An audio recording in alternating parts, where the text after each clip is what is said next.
અમારા આગથરા પોલીસ સ્ટેશનના વિસ્તારની અંદર આવેલું જસરા ગામ છે, જેનું એક આજે છે એનો સીમાડો છે. ખેતરની અંદર ઘર બનાવેલું છે અને આની અંદર વરદાજી મોતીજી પટેલ કે જે અમારા એક પોલીસ ઇન્સ્પેક્ટરના પિતાશ્રી પણ છે, તેમના માતાનું અને તેમના પિતાનું આ બંનેનું જે છે એ મર્ડર થયેલું છે. મર્ડરની અંદર જે પ્રાથમિક દ્રષ્ટિએ લાગે છે એ પ્રમાણે પગના જે કડલા પણ કાપીને લઈ ગયા છે અને કાનની બુટીઓ અને સાથે સાથે ઘરની તિજોરી તોડેલી છે. હાલમાં પ્રાથમિક દ્રષ્ટિએ એ ચોક્કસપણે એવું માની શકાય એવું છે કે જે વ્યક્તિ આવેલા હશે તેણે ચોરી અને લૂંટના આશયથી આ ઘટના કરેલી છે, કારણ કે એમના ગળામાં પહેરવાના અને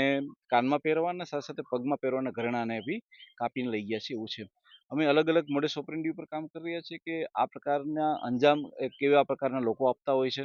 એવી કઈ ગેંગો હોય છે કે જે કોઈ એવા વિસ્તારમાંથી આવતી હોય છે કે જે આ પ્રકારનો અંજામ આપતી હોય છે, એની પર કામ કરી રહ્યા છે. હાલમાં અમારી એફએસએલની ટીમ અને અમારી ડોગ સ્કોડની ટીમ પણ આવી ગઈ છે કે જે ડોગની ટીમ જે છે એ અલગ અલગ શોધી રહી છે કે કઈ દિશામાંથી આવા જે છે એ લોકો આવ્યા હશે. અમે તમામ એંગલો ઉપર વર્ક રાખીને કામ કરી રહ્યા છીએ અને મને વિશ્વાસ છે કે અમારી એલસીબી એસઓજી અને અમારી સ્થાનિક ટીમ જો છે એ ટૂંક જ સમયમાં આ હત્યાના ભેદને ઉકેલી નાખશે.